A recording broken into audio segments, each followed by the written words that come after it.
Tak jauh dari keramaian kota Magelang, terdapat desa kecil yang memukau nan indah. Dengan ketinggian 1.200 mdpl, daerah tersebut terletak di Dusun Babadan 2, Desa Paten, Kecamatan Dukun, Kabupaten Magelang, Jawa Tengah. Dusun dengan 275 jiwa ini mayoritas beragama Islam dan memiliki komunitas keagamaan yang beragam. Sebagian besar penduduk Dusun Babadan 2 lebih memilih berprofesi sebagai petani sayuran dan peternak. Dusun ini terkenal dengan perkebunan kopi Arabica yang khas dan sudah dikenal di kancah internasional, hingga menjadi ikon dari Dusun Babadan 2. Perkenalkan, nama saya Poni. Saya petani kopi di Dusun Babadan 2, Desa Paten, Kecamatan Dukun, Kabupaten Magelang. Pada tahun 2010, abu vulkanik letusan Gunung Merapi menutupi seluruh Dusun Babadan. Kemudian, Dinas Perkebunan dengan dibantu warga setempat, Dusun Babadan kembali menghijau. Kondisi pasca erupsi inilah yang menjadi potensi awal dalam pengembangan pertanian di Desa Babadan. Pak Poni sebagai penggagas petani kopi pertama berinisiatif untuk mengajak warga Desa Babadan 2 untuk menanam kopi Arabica. Lalu para petani saya gerakkan supaya menanam kopi Arabica. Selain Pak Poni, salah satu petani muda yang fokus memproduksi kopi Arabica adalah Slamet Wahyuni.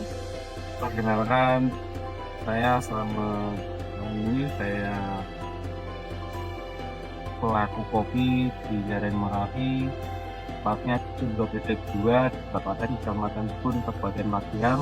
Untuk kopi Arabica di Lereng Merapi di Babadan ini termasuk kopi spesialty karena sudah mendapat sertifikasi dari Pusat Penelitian Kopi dan Kakao Jember. Dan yang membedakan kopi Arabica di Lereng Merapi di Babadan ini dengan yang lain yaitu pertama faktor tanah di Lereng Merapi, karena Merapi adalah gunung aktif maka tanahnya mengandung tanah vulkanik, tingkat kesuburannya lebih dibanding di tempat-tempat lain.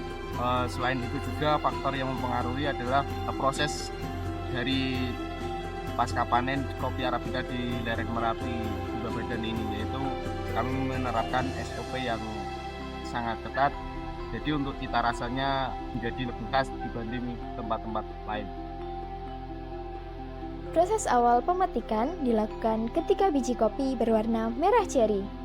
Kemudian setelah pemetikan, biji kopi dibawa ke rumah pengering atau dum untuk proses pengeringan. Proses pengeringan ini dilakukan kurang lebih 2 hari tergantung kondisi cuaca. Kopi yang sudah mengering lalu dimasukkan ke mesin huller. Mesin ini berfungsi untuk memisahkan biji kopi dengan kulitnya setelah dipanen dan dipanaskan di bawah terik matahari. Proses selanjutnya adalah merosting atau menyangrai biji kopi. Sebelum proses roasting, biji kopi yang awalnya berwarna hijau berubah menjadi warna kecoklatan setelah disangrai dalam suhu dan waktu tertentu. Proses penyaringan ini memakan waktu sekitar 10 hingga 15 menit dengan suhu 160 derajat Celcius. Biasanya dalam proses sangrai, petani memasukkan kopi 1,5 hingga 2,5 kilo. Setelah penyangraian kopi, biji kopi lalu dimasukkan ke dalam cooling atau pendingin dengan tujuan untuk menstabilkan suhu biji kopi sehingga pendinginan merata dan bisa masuk pada tahap selanjutnya. Setelah proses pendinginan kopi sudah selesai, langkah selanjutnya yaitu kopi dimasukkan ke dalam grinder untuk dihaluskan. Setelah berbagai proses tersebut dilalui, dilakukanlah pemasangan stiker untuk membedakan produk kopi dari Babadan dan dari tempat lain. Untuk pengemasan kopi menggunakan aluminium foil agar kualitas kopi dapat bertahan lama. Proses terakhir, untuk merapatkan kemasan kopi dibutuhkan alat perekat khusus bernama sealer sehingga kualitas kopi dapat terjamin hingga ke tangan konsumen.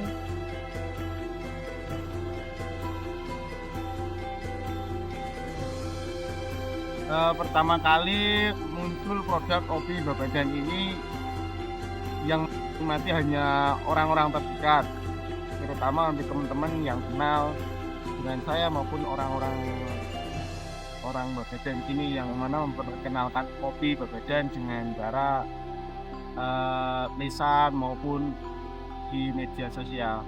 Namun pada akhirnya kopi Babadan bisa masuk ke lingkup-lingkup kalangan yang memang benar-benar penikmat kopi, khususnya di kafe maupun di restoran dan hotel di lingkup Magelang, Jogja, Semarang, dan kota-kota di Indonesia.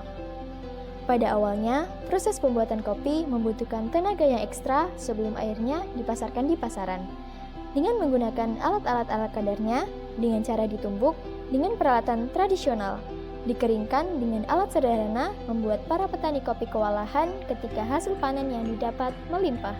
Demikian yang dialami para petani kopi Babadan sebelum pemerintah akhirnya mensupport para petani dengan alat-alat dan mesin untuk mempermudah proses produksi kopi.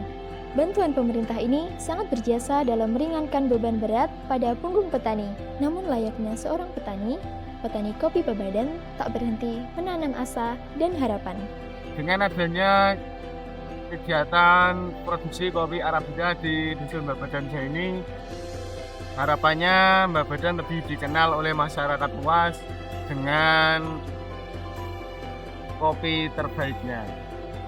Harapan kami semua petani senang nanam kopi.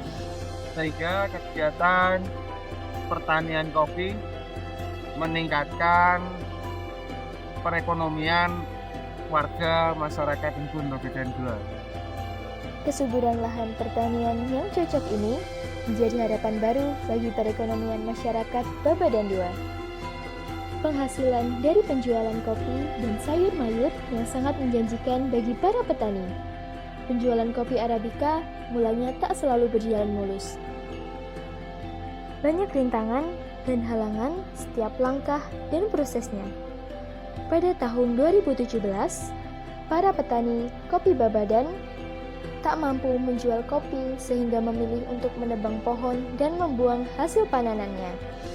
Penjualan kopi anjlok, masyarakat mulai khawatir. Namun, keteguhan dan ketangguhan Pak Poni sebagai penggagas awal mampu mengembalikan keyakinan masyarakat. Melalui evaluasi dan pembelajaran kesalahan, akhirnya petani kopi Babadan kembali dilakukan.